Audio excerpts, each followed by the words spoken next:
A lot there. So I guess probably something that stands out that I want to ask is you mentioned that the emotional body is connected to, there's an emotional connection that starts with a physical manifestation. If it's related to, for example, in your case, PCOS, Mm. regarding the reproductive system, if somebody had endometriosis or somebody had PCOS or somebody just had dysmenorrhea, is there a different emotional aspect to each one of those? Or The base is is the there a same. one commonality? Yeah, I have found that the base is same, but then there are different levels to it. Mm, So when you have, so let me just go one by one. So PCOS, if you see hormonal wise, you have so much of androgen in you.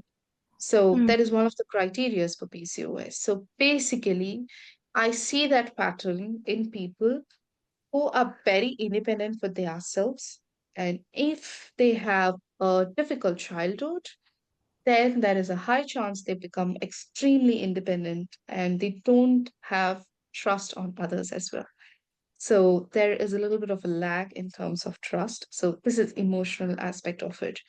And it can also be contributed through stress. Stress, once mm. again, can increase your level of androgens circulating in the body, and that can also contribute to PCOS as well. Could we just break down for our listeners what high androgens is? Because I don't think maybe a lot of people know about. High androgens, in even more simpler terms, is testosterone. So we have testosterone in our body, but then we don't require so much like how a male requires testosterone in the body. So there are primarily three hormones: estrogen, progesterone, and testosterone, and we have that in different levels for in our cycle itself. So a male, they run primarily on testosterone. They require a little bit of estrogen. Whereas for a female, we need estrogen, progesterone, and testosterone only during the ovulatory times. But if you have too much testosterone circulating in your body, that can contribute to PCOS as well. Things that you do in your life or things that have led you to do things in your life can increase this androgen levels in the body, and that can contribute to PCOS. So that's one thing. And the pattern wise that I'm able to see is that people who have PCOS, they're hyper independent or they have difficulty in trusting others or even themselves sometimes. So this makes them or pushes them to a state where they're like, they should be ready for anything at any moment. So it keeps them Mm. in that edge. And that requires a lot of testosterone to be in that moment. And that can sometimes contribute to PCOS too. So if I am with a client who is dealing with PCOS, I tell them you need to reduce that edge moment in your life. So you need to do things to calm yourself down or learn tools that can help you calm yourself. So that is one thing that I've seen there. And if you look at endometriosis or even painful periods or heavy bleeding, so these three are also connected. One common thing that I see in all the period issues is that it's not just limited to uterus, it's also something that you need to focus more on the liver. So how is your liver functioning? So if there is a stagnation in your liver, meaning it is not able to process its work well, so, in terms of hormonal metabolism, or it can be sugar metabolism or a fat metabolism, and if it has even if it is experiencing stagnation, then that can also reflect in your periods. So, period health is not just limited to your uterus; it's just a sign that your uterus is trying to tell.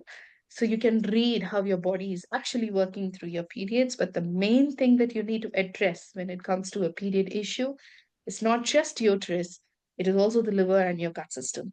So that is something that we all need to know. And liver can be manipulated through a strong emotion of anger and frustration. And these two are something that women can experience more frequently, anger and frustration. And people who also have a lot of communication issues, they tend to have manifest thyroid as well. It's not mandatory that they will experience it, but there is a higher chance for them to experience that. So again, thyroid can also lead to estrogen dominant state, meaning estrogen is too high in their body. And that can again manifest as endometriosis or heavy bleeding or even a painful bleeding. So again, if someone is experiencing a womb trauma, it can be because of anything that happened to them as a child. It can be a physical or a sexual abuse that they've gone through, and they haven't processed that emotion properly. And their body has difficulty in pushing out that emotion out. Women who've experienced childhood issues, like where they felt that they haven't been loved enough, or there is a lot of shame and guilt around the way that they grew, they tend to have more of these issues as an adult as well. So it's just something that I'm still working on. So I'm just Mm. collecting data, more data on it, because it's too early to say me that, okay, this is why this is happening, because it's something that I'm evolving in terms of practice too. And I'm trying to collect more data to correlate it and try to find out if this is really a pattern. And there is a higher chance that women can experience a painless bleeding as well. Two questions there is that notice what I see as well is when you first ask a woman, have you had womb trauma or are you angry? The first answer was always no. There's a lot of held and trapped emotions that we don't even realize or aware of until we have a catalyst or some type of breakdown or something changes in our lives. So I wonder, before we all have to have a breakdown, because I've had one, I'm sure you've had one. I think as people in this field, how do we prevent our young women and people out there who are experiencing pain to track where their emotions are coming from or create a relationship with anger too? Yeah. Because society, it's quite taboo even to be angry as women, isn't it? That's true. Yeah. Unfortunately, as being a woman, we need to deal a lot of things. And one thing that we need to work on is emotions, because you might find a lot of funny memes mentioning that women are so hormonal and they have a lot of mood swings and everything. And yes, we are hormonal because we have a fluctuation in hormones, unlike men. And it is difficult for us to interpret even ourselves sometimes because we don't understand our cycle, right? So we don't understand what we are supposed to do at which stage of our cycle. It is important for a woman to understand when to do what, Mm. right? So at which phase, what you're supposed to do and what you're not supposed to do, because that helps in managing your emotions as well. For example, a woman who is menstruating, right? So she wouldn't want anything to be done in terms of social. Like she doesn't want to meet people. She wants to probably phrase it like her hibernating state.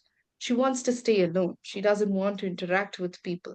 But when she is forced to do that during her menstrual phase, unfortunately, with the work and everything that we have, when we are forced to meet people, when we are forced to socialize, that builds anger in them, whereas they are really very sociable during their ovulatory phase, right? And they'll be happy to do that. They'll be really very happy to communicate with people, even until the early luteal phase as well. They'll be really very happy to socialize with people, and they are budding with a lot of ideas, a lot of positivity during their estrogen growing phase, which is right after the follicular phase, right after the menstrual days. And they can do all these things in these three phases. Whereas in the menstrual phase, they wouldn't want any kind of interaction. But when they're forced to do that, obviously it leads to more anger, frustration, and etc. So once we start understanding when to do what, and if at all you have the opportunity to work on your work schedule based on that, then it'll be really very helpful for your body as well, because it's much easier to handle things. And that's one way that we can do. And like you mentioned, we even don't know for ourselves that if it's really trauma that is responding in our body. And most of us, we've normalized a lot of things, including period pain. We've normalized so many things. So when we normalize a lot of things for us, we don't know if this is real or this is unreal, right? So a lot of women still don't understand that a period is not meant to be painful. It is meant to be painless. It is a part of something that is happening in your body. But it is not fair for you to experience pain or discomfort during a period, right? That is completely fine because that's how you work in terms of your rhythm. If you But really have any kind of trauma that is impacting in your body, I use chakras as a practice during my consultations because that gives me better idea on what exactly that person is undergoing now. So I do an exercise during the consultation. So I give them a list of colors and ask them to choose what immediately strikes them. 99% I've found that it matches with whatever emotions that they've stuck. Um, Mm. we can try the exercise for ourselves now, right? So Yeah, I'll just that give sounds great. out the colors. Just close your eyes, take in a deep breath, and just identify three colors that immediately strikes you. Okay, so the colors are pink, white, blue, um, green, yellow, orange, red. Pink, white. For you, there is a higher chance that you might find your brain nonstop chattering, and that can be more of overthinking. You might have issues with your eyes, probably some dry eyes, or issues happening with your neck. You probably take too much of responsibility that your body is not built for.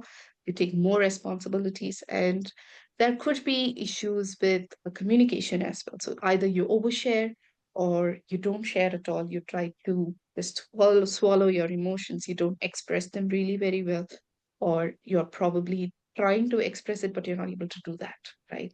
So these are the things that immediately strikes me.